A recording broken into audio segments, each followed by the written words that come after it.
How to download Endnote for free in your laptop. So after you open your browser, type Endnote and enter to the official website. So after that, scroll down until you find this learn more. Now click on it. Now after that, click on start your 30-day trial.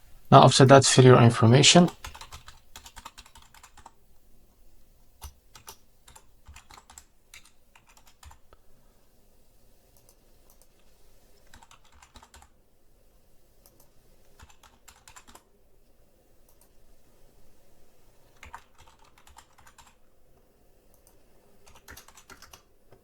So after you fill your information, click on next.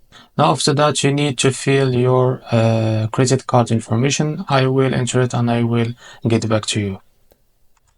Now after you fill all the information of your credit card, as you can see, I have 21 day free trial. Now after that, tap or click on buy now.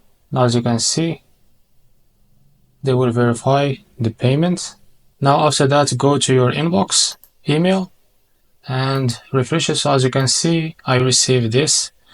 So go back to the website. So as you can see, we have received your order and it is undergoing normal manual process. You will wait 24 hours to receive your Endnote to download it on your PC. So this is how to download Endnote for free in your PC. If you find this video helpful, please like and subscribe. See you in the next video.